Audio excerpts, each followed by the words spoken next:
Namaste. Good afternoon. Madam, distinguished guests, ladies and gentlemen, thank you for the chance to speak with you today. Over the past 18 months, New Zealand and India have been working hard to deepen the excellent relations between both of our countries.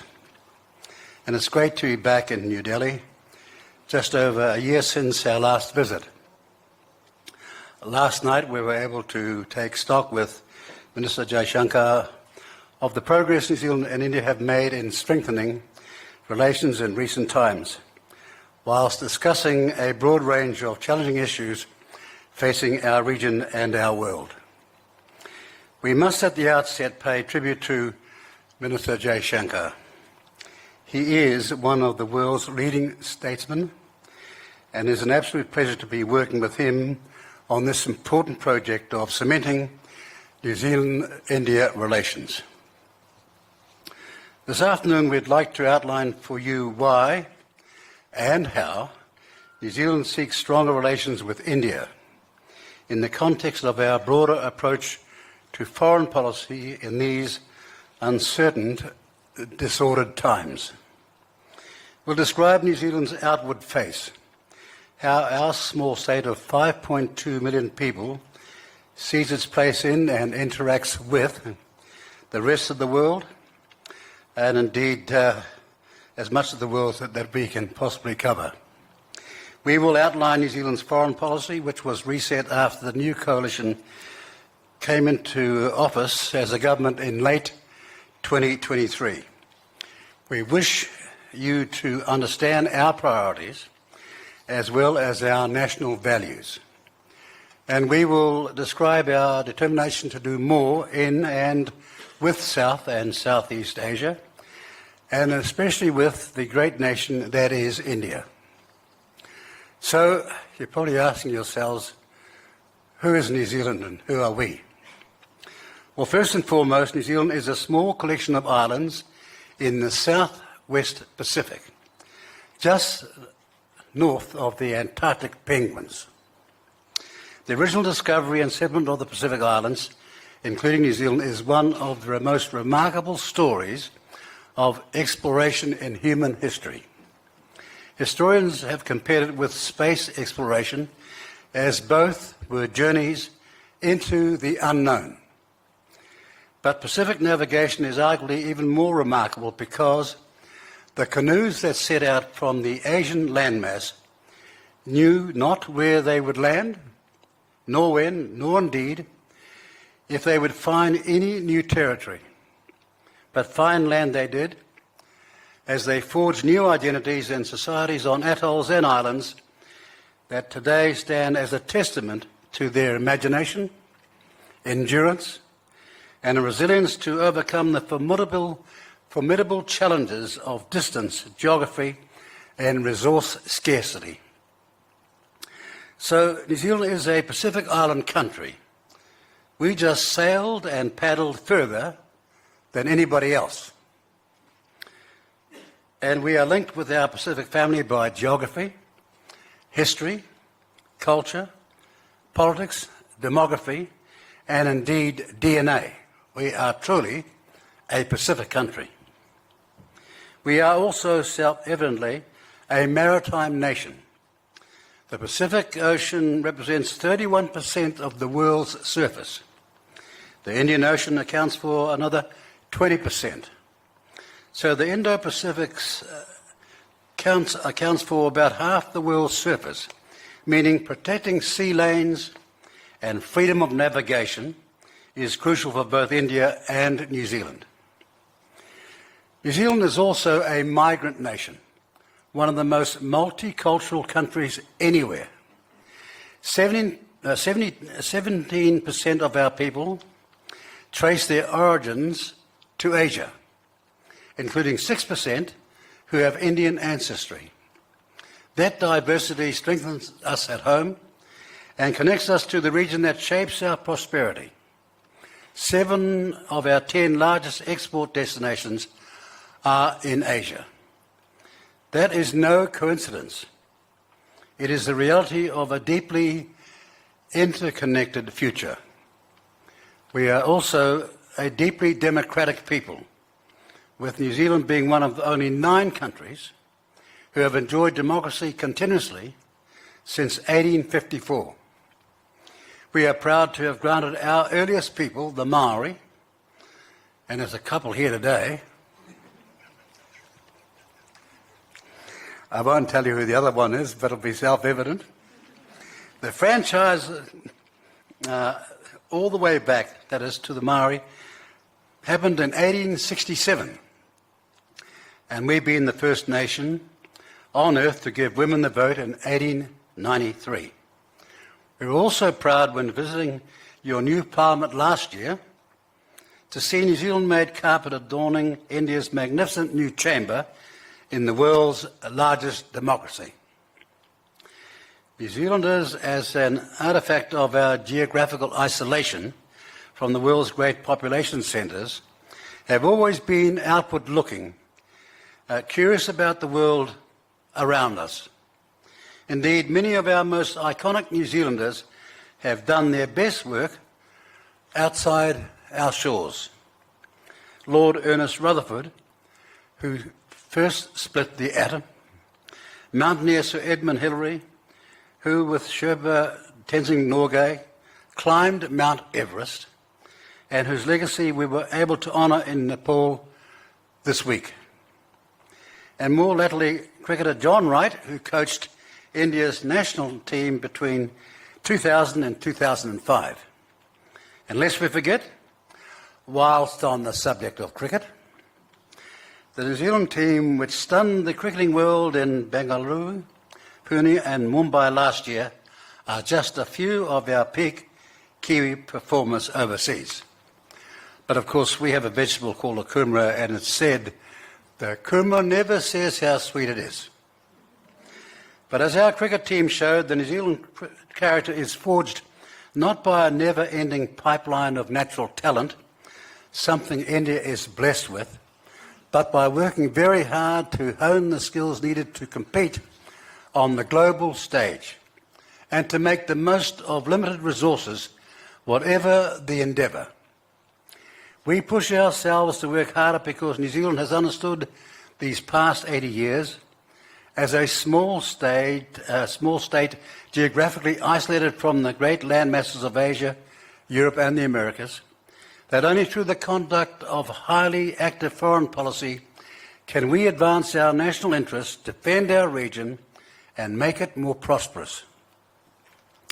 Distinguished guests, in February of 2024, Cabinet endorsed a significant foreign policy reset. The 6 pillars of our foreign policy reset are as follows. First, we are significantly increasing our focus and resources applied to South and Southeast Asia.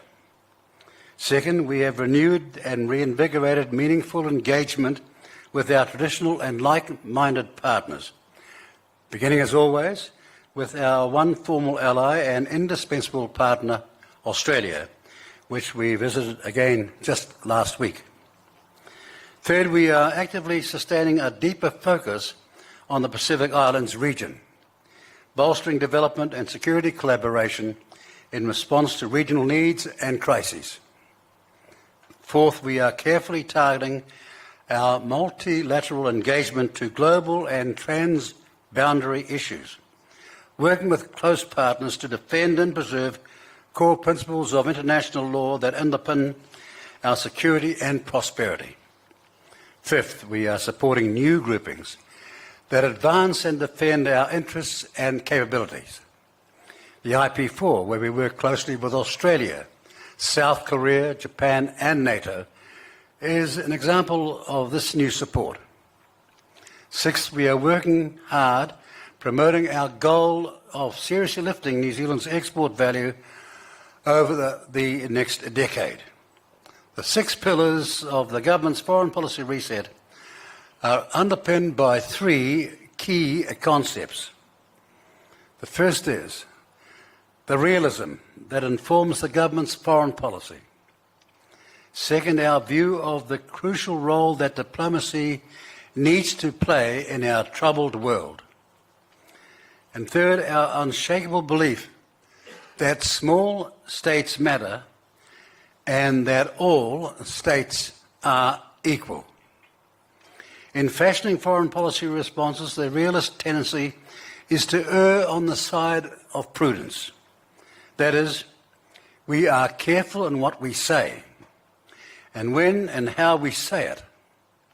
In conditions of great uncertainty and disorder, such as we are currently experiencing, prudence is both a logical and necessary guiding principle for a small state like New Zealand. We see our responsibility to the New Zealand people in conducting foreign policy as making cool-headed calculations of the country's own strengths and weaknesses, as we fashion our responses to events large or small that impact upon New Zealand's interests.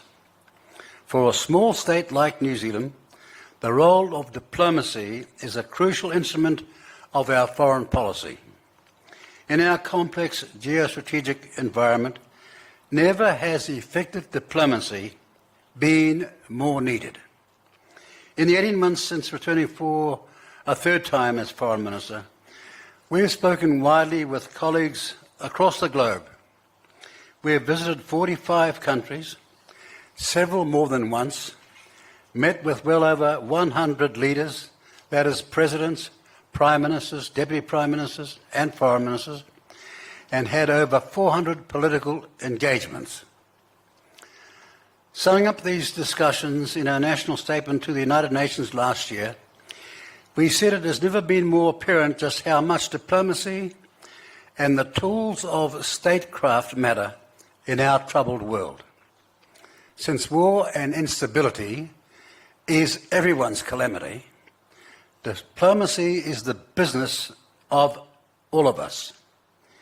We've observed that at this moment in time, the ability to talk with, rather than at, each other has never been more needed. Those who share our values and even those who do not share our values gain from understanding each other's position, even when we cannot agree. From understanding comes opportunity, and from diplomacy comes compromise, the building block of better relations between nations. We said we need more diplomacy, more engagement, more compromise. Or, as Winston Churchill also said in his later years, meeting jaw to jaw is better than war. The inherent tensions and imbalances in the global order between the desire for a rules-based order that protects small states against aggression and the unjustified exercise of power by certain great powers have only grown over the last 8 decades. Yet small states matter now as much as they ever did.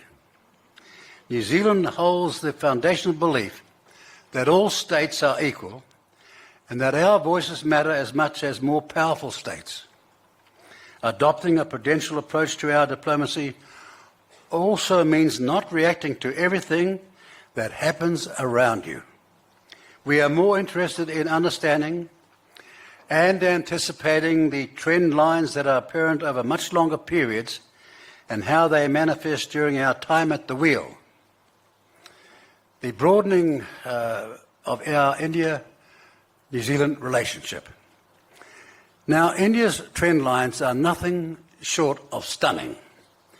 These words are not said here today to ingratiate ourselves with you. It simply is a fact. India's growth rate is well known to us, and it's breathtaking. The fastest growing economy in the G20, and on track to be the world's third largest economy in the coming years. India's middle class is now almost 500 million strong. In the last decade alone, 250 million Indians have been lifted out of poverty. India's aviation industry has soared, with the number of airports more than doubling to 157, and a new highway network covering 95,000 kilometres. Enough to drive between New Zealand and India 8 times. These are not mere statistics. They represent an extraordinary economic transformation. Globally, India has cemented itself as a key player, hosting the G20 summit in 2023 and landing a spacecraft on the moon's south pole 2 years ago, are testimony to its growing influence. For New Zealand, India represents immense untapped potential. Despite India's economic scale, it remains only our 12th largest partner in trade, accounting for just 1.5% of our exports. We are determined that we're going to work to change that. Our strengths, from food and beverage products to agriculture, forestry, horticulture, education, and tourism, are world-class. And our innovation in areas like outer space and renewable energy will find a welcoming partner in India. On the question of outer space, we're number 3 in putting rockets into space now. And not many people in India know that, or dare I say it, around the rest of the world, but it happens to be a fact. Earlier in this term, we clearly expressed our intent to build a deeper and broader relationship with India. But as Mahatma Gandhi said, and I quote, "An ounce of practice is worth more than tons of preaching," end of quotes. So we have followed through with practical action to broaden our relationship. We have sought to increase the tempo and seniority of engagements between our politicians. Our first overseas visit outside our home region of Australia and the Pacific was to India, where we visited both Gujarat and New Delhi in March of 2024. The Trade Minister has visited India 5 times, and in March this year, Prime Minister Luxon visited India on one of New Zealand's largest ever prime ministerial missions. And we enthusiastically welcomed India's President to New Zealand in August of 2024. And just recently, the Minister of State for External Affairs, Margarita. Since the foreign policy reset, we've made concrete strides. We've launched negotiations on a comprehensive free trade agreement, a breakthrough in our economic relationship. But even more than that milestone, we have put in place measures to deepen the economic relationship with new arrangements in horticulture, forestry and education, also recently finalised. Additionally, we have seen a memorandum of understanding signed between Air New Zealand and Air India to explore a code share agreement on 16 routes across India, Singapore, Australia and New Zealand. This will make travel between our nations easier, boosting tourism, education and business connections. But our relationship with India goes well beyond economic ties. It extends to defence and security, a priority for New Zealand in the Indo-Pacific. In an emerging multipolar world, India is evolving into a geopolitical giant, an indispensable security actor in both regional and global spheres. During a time, ladies and gentlemen, of great uncertainty, instability and disorder, we have taken steps to work more closely on matters of defence and security with India. A recently signed defence cooperation arrangement will facilitate closer links between our militaries. Meanwhile, we have taken practical steps to work closely together with this country and New Zealand. The New Zealand Navy is leading Combined Task Force 150, charged with securing trade routes and countering terrorism, smuggling and piracy in the Indian Ocean and the Gulf of Aden. India's involvement in this mission as the Deputy Commander of the task force underscores the growing closeness of our defence ties. The task force has already had some serious real impact, disrupting the trade of 600 million worth of illegal drugs so far. Now, with tensions arising in the Indo-Pacific, it's crucial for New Zealand to work hand in hand with India and other like-minded partners to ensure the region remains free and open, with all nations respecting the rules that underpin peace and stability. India makes a significant contribution to upholding the rules-based international system on which we rely, via its growing influence in multilateral forums. In addition, India has been a leader in promoting solar energy worldwide. We were pleased to sign up to the India and France-led International Solar Alliance, which now has over 100 member countries. And New Zealand has endorsed India's candidature for permanent membership in the reformed UN Security Council.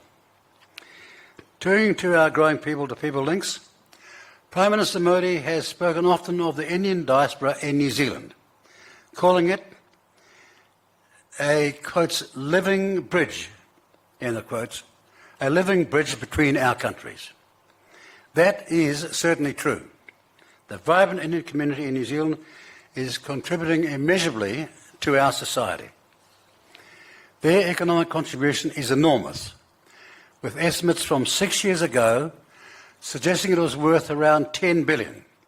We have no doubt it has grown since. Of course, our partnership is also about more than economics and politics. It's about people, and there's no greater expression of that than sport. Cricket, of course, is a key element of our relationship, and we will soon mark 100 years of sporting ties with India. But our sporting connections go beyond cricket. New Zealand and India have recently signed a sports memorandum of cooperation, paving the way for new collaborations in high-performance sports, technology, research, and people exchanges.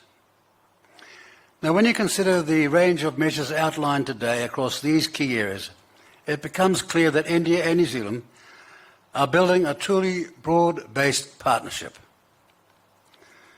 In ending this speech on New Zealand's foreign policy and our approach to India, and before taking questions, let us briefly reinforce our key messages here this afternoon.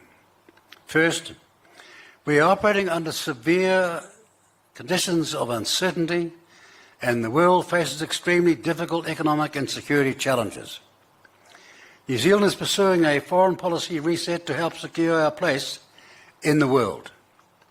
Second, the foreign policy of this New Zealand government is unashamedly realist, because in conditions of uncertainty, prudence is preferable to pious platitudes when it comes to protecting New Zealand and the Indo-Pacific's immediate and longer-term economic and security interests. Third, our broadening bilateral relations with India are very important. New Zealand is deeply committed to South and Southeast Asia in general, and India in particular. We are taking concrete actions to make good on our commitment to India and the region, across political engagement, defence and security, trade and economics, people and cultural and multicultural connections. Ultimately, there's plenty in our relationship to benefit both New Zealand and India, as we work more closely together on defence and security, on sharing technology and human capital, and in cooperating economically. We can, I'm certain,